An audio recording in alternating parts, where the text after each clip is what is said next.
Apa hukum keluar 3 hari bersama jamaah tabligh? Keluar 3 hari jamaah tabligh. Apa hukumnya? Di India, jamaah tabligh itu dari India. Namanya Maulana Ilyas dan Maulana Zakaria Kandahlawi. Di India nggak bisa tabligh akbar begini. Di India nggak bisa tabligh akbar begini. Kalau tabligh akbar begini, datang Amitabh Bachchan, Sanjay Dutt, Hema Malini, Rani Mukherjee. Hafal juga Pak Ustaz. Nggak bisa. Maka ijtihad Maulana Ilyas Zakaria Kandahlawi, mereka datang dari rumah ke rumah. Dakwahnya dari pintu ke pintu, door to door. Assalamualaikum. Waalaikumsalam. Kya hal hai? Tike kuch kota hai. Kya hal hai artinya apa kabar? Tike artinya kabar baik. Kuch kota hai judul film. Saya pun nggak tahu apa itu. Acha. Saya paling bingung ngomong sama orang India. Antara iya dengan tidak, goyang kepalanya sama. Saya tanya, kya hai Diki? Saya tinggal di hotel kamar berapa? Acha kata. Lantai 3 apa 4? Acha kata. Maka ini datang dari India. Mereka ulama-ulama ahli hadis. Siapa yang kaya, punya duit banyak, kerja tidak mengikat, 3 hari datang ngajak ke pintu. Assalamualaikum, waalaikumsalam. Ayo ke masjid ya. Ayo datang pengajian ya. Mereka inilah yang berdakwah di jalan Allah. Abdul Somad ceramah ke Bontang. Kenapa? Karena diundang Pemko. Abdul Somad ceramah ke Bontang. Kenapa? Karena diundang Bada LNG atau LNG Bada. Tapi mereka yang datang rumah ke rumah, ada yang undang mereka? Tidak ada. Ada proposal untuk mereka? Tidak ada. Mereka datang lillahi ta'ala. Ini jamaah tabligh aliran sesat Pak Ustaz. Kenapa sesat? Karena mereka berjenggot. Nabi Muhammad berjenggot.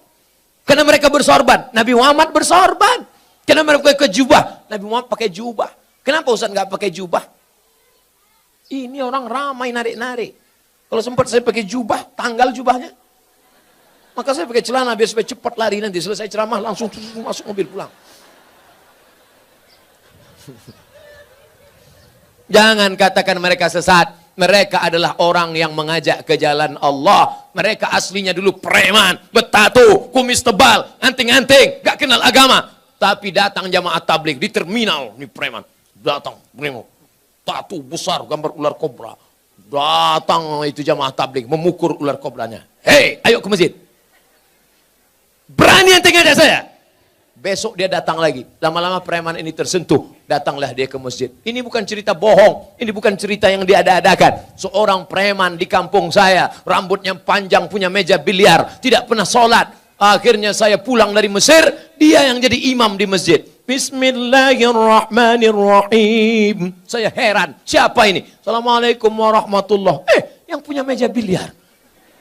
Saya tanya, abang gimana ceritanya tobat? Ustadz nggak pernah menceramahi aku nggak pernah datang ke masjid, aku nggak pernah dengar khutbah, aku nggak pernah nengok tabligh akbar. Tapi ada orang yang datang ke meja biliarku, mengajakku. Siapa itu? Inilah dia jamaah tabligh. Berapa banyak orang dapat hidayah karena mereka. Kalau engkau belum sanggup seperti mereka, jangan ejek olok-olok mereka.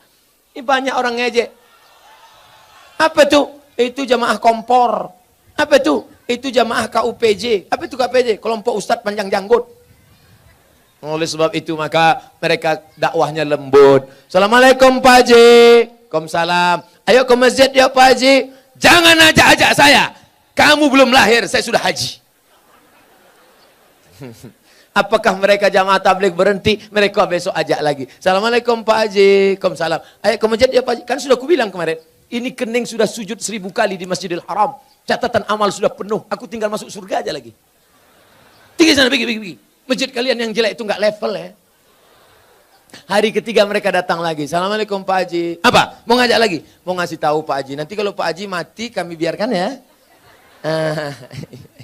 Akhirnya Pak Haji pun ke masjid juga. Oleh sebab itu maka dakwah mereka lembut. Apa pernah jamaah tabligh marah-marah mengkafirkan? Enggak. Mereka datang ngasih siwak, minyak wangi, ngasih sorban, ngasih parfum. Ayo ke masjid Pak Ustaz. Kalau nggak setuju mereka nggak marah. Apa pernah jamaah tabligh marah sama saya karena saya nggak berjenggot? Enggak. Apa pernah mereka mengatakan, yang nggak berjenggot masuk neraka? Jangan kelahi gara-gara jenggot. Jamaah tabligh berjenggot dia aja. Aku ngeliat ente berjenggot kayak kambing. Yang berjenggot juga marah. Aku kambing, kau nggak berjenggot anjing. Akhirnya berantem anjing sama kambing. Yang senang siapa? Musang berbulu ayam.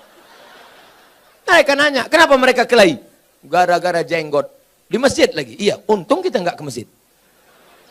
Rusak persatuan. Itu tidak terjadi di Bontang. Kenapa? Karena Bontang tertib agamis. Mandiri, aman, nyaman. Kalau terjadi, mungkin di dekat-dekat perbatasan luar Bontang.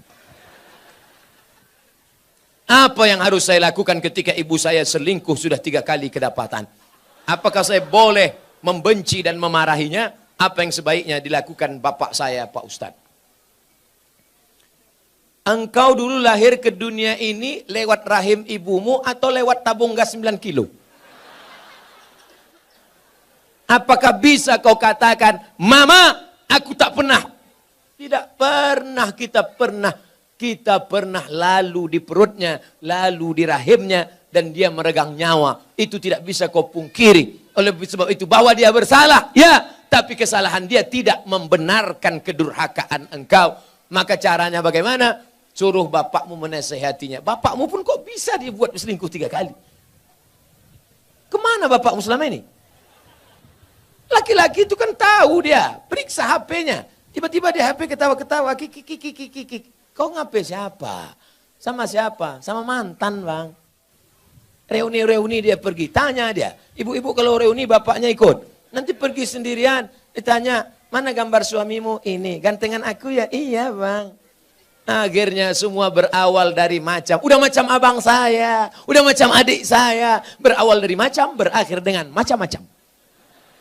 Oleh sebab itu ini mesti kita jaga.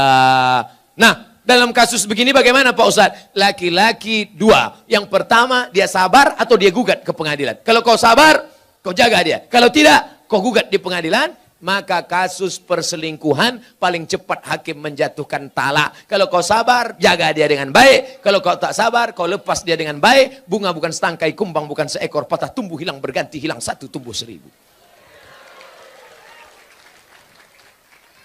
Gimana? Sabar? Saya sabar Pak Ustadz. Jaga dia sampai mati, saya jaga Pak Ustadz. Lupakan yang lain, lupakan. Jaga dia.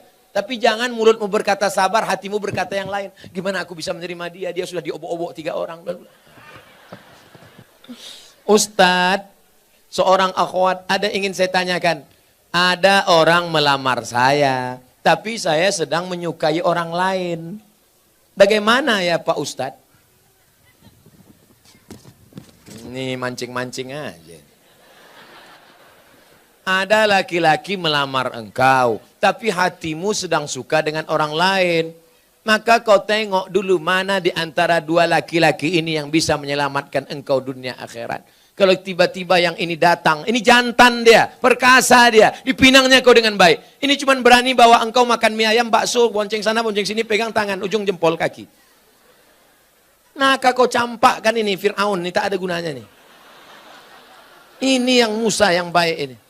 Laki-laki yang baik bukan yang berani membawa engkau di belakang orang tuamu. Laki-laki yang baik adalah yang bertanggung jawab datang. Laki-laki yang perkasa bukan yang datang dengan mobil besar, motor megah yang mewah. Laki-laki yang perkasa adalah laki-laki yang berani berkata, kupinang kau dengan bismillah. Buanglah mantan pada tempatnya. Mudah-mudahan yang tua, yang muda, remaja-remaji semuanya diselamatkan Allah Subhanahu wa taala.